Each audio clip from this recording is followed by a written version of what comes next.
Hello, people of Britain. I bring you live coverage of Donald Trump arriving in the UK. We go to our breaking correspondence at Sky News. Over to you, Sky.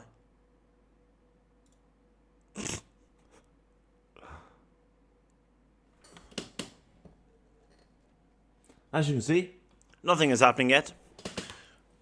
But the whole country has been made to change things just for this one man, of course. So, interestingly enough, we've just had to sack our US ambassador because he was best friends with Jeffrey Epstein. And now the President of the United States is coming to England, has arrived in England, and Jeffrey Epstein called him his best friend. And he's also the guy who has claimed he was going to release the Epstein client list, but so far hasn't. Elon Musk said he was on it, that's why he's not released it. It's a whole thing. And here we are, spending millions and millions of taxpayers' money to protect Epstein's best friend.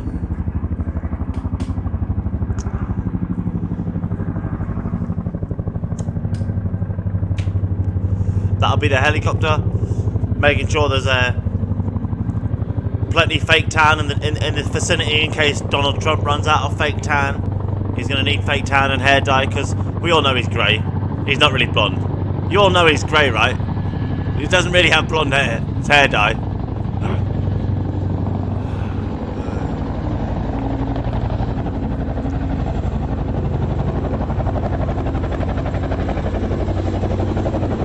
Looks like a Chinook.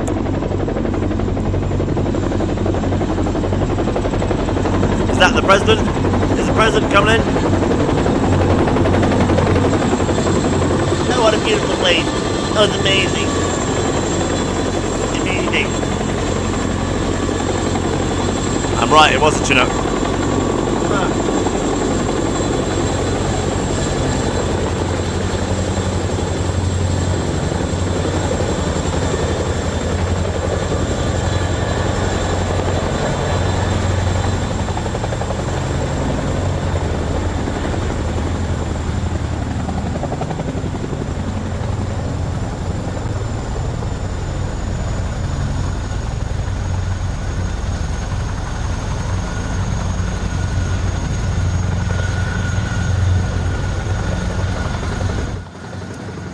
Sorry to interrupt that interview with Volodymyr Zelensky. You can watch the full interview on our YouTube channel and online.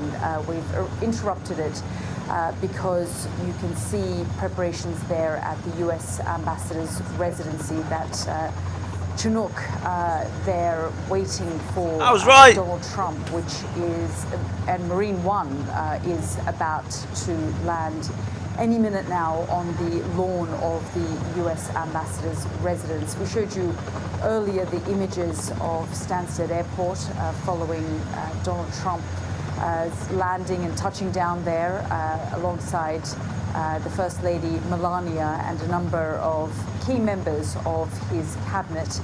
He then made a short trip on Marine One to central London to the US ambassador's residence, and you're looking at those images now of Winfield House, where we're expecting Donald Trump to arrive any minute now. Let's bring in our international affairs editor, Dominic Waghorn, who's in Regent's Park, just outside the residence, waiting for the chopper to arrive.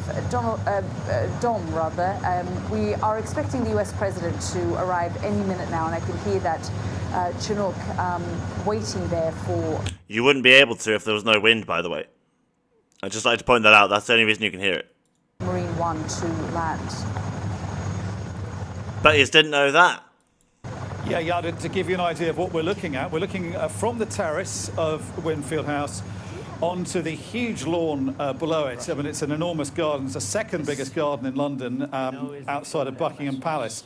And I was on that terrace a couple of years ago, Independence Day celebrations, and at the end of that lawn, Take That was performing, to give you an idea of the kind of place we're talking about. We now have a Chinook helicopter on that lawn, and it is waiting and preparing for the arrival of Marine One. I think the Chinook now has taken off in the skies behind me, so it's taken off from the lawn of Winfield House, and it's now flying westwards over London, and we are expecting Marine One. That is the official helicopter transport of the President of America to now fly in and presumably land in the same spot. So it will have taken probably 20 to 30 minutes for Donald Trump to make his way in that helicopter from Stansted. Normally, Marine One flies with a decoy, so we could see two helicopters with the Marine One insignia on them make their way over North London and then come into land. Presumably,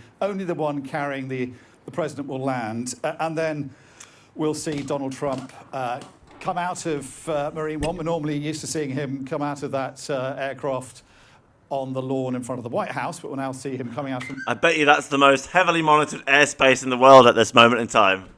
Like, every country in the world will be watching that airspace, I bet you. Bet you. In London here at Winfield House, and he will then go into the neo-Georgian mansion that was built for an American heiress in the 30s, built in 1936, and now is the official residence of the American ambassador. A really grand building. A building that is portrayed by another stately home in Britain in the Diplomat series, if you're familiar with that. And he will be welcomed into that and spend the night there before then going on to Windsor Castle the next day for a day of pomp and circumstance and ceremony. And then on Thursday going to Chequers, the Prime Minister's country retreat, where he will get down to the nitty-gritty of the visit, discussing trade and other important matters of He won't be releasing the Epstein client list, though, will he? Politics with his host, Keir Starmer. Yeah, Dom, as you say, a jam-packed agenda, and we're waiting for the US President Donald Trump to... I'm expecting him to say something, that's why I'm doing the video, right? So I think he's going to make some sort of... He'll say something, and then he'll go to bed. I don't imagine he'll go straight to bed without saying something, but I would if I was him. Like, it's just been on the plane for ages and then a helicopter ride. It's not easy travelling. So arrived there in central London after he boarded Marine One with the First Lady, and he will be, as you say, spending the night there at the US ambassador's residence. But just shortly before landing, he spoke to reporters on Air Force One about how much he's looking forward to this trip. Let's just have a listen. And I think it's going to be a very big thing over there. Hello, Brian. I told him yesterday we took down the tent. That tent's been up for 3 years. I didn't know that. Oh, wow. Since 1970. Well, you should have told me sooner. I would have taken it down. But we got it down after you said in 24 hours it was down. And they had a lot of permits, but they weren't current. So we got it down. Enjoy yourselves, right? You're gonna have some great pictures today. You're gonna have the best pictures, Doug. It's gonna be a beautiful event. Everyone's looking forward to it. And we'll just relax and have a good time. Country's doing well. Stock market setting all sorts of records. And I think there's never been a time like this. We had the horrible tragedy, but we're gonna have to do something about that. We can't let that happen. So I'll be going to the service on Sunday, coming back, and then we're going, and I guess a lot of you are coming out with us. Okay? So enjoy yourselves, okay? It's great to have you. Thank you. Thank you. it's great. It's great. We're listening there to the US President Donald Trump on board Air Force One, speaking to reporters. He told the reporters to enjoy themselves, and he's very much looking forward to this trip. He said, we're going to relax and have fun. It was quite noisy on board the aircraft, but you can just see there Marine One flying into central London, a short trip, about 25 minutes, 30 minutes or so, to the US ambassador's residence with the First Lady. And they'll spend the evening at the US Ambassador's residence in central London. Let's bring back our Dominic Waghorn, who's standing by in Regent's Park waiting for Donald Trump and the First Lady to arrive. And Dom, you said there that the Chinook had left the residence, and we are we're seeing now Marine One preparing to land. Yeah, we're looking at these pictures, live pictures, which are historic pictures. This is the first time that an elected Epstein's leader best has been friend invited back to is the touching UK down. for a royal. As you can see, Epstein's best friend is about to touch down on UK soil. Here we go. Epstein's best friend. Epstein's best friend is about to touch down. Epstein's best friend coming in now. What a historical moment. And a historical moment that mankind will remember, when Epstein's best friend touched down on British soil and was welcomed as a great leader. What a sad time for the world. It's a huge lawn that is covered often in revellers, particularly on. And Epstein's best friend has touched down. Epstein's best friend has touched down. Epstein's best friend has arrived. Marine One, that familiar green liveried Epstein's best friend can't be seen through the window there. helicopter that we so often see the American president stepping out of as he returns from trips to the ellipse lawn in front of the White House. Well, he's now coming and has now just landed directly outside the residence of his ambassador in London, and a number of other aircraft flying around me, Yalda. Couldn't identify what those helicopters are or what they're doing exactly, but They're scanning the area for potential threats.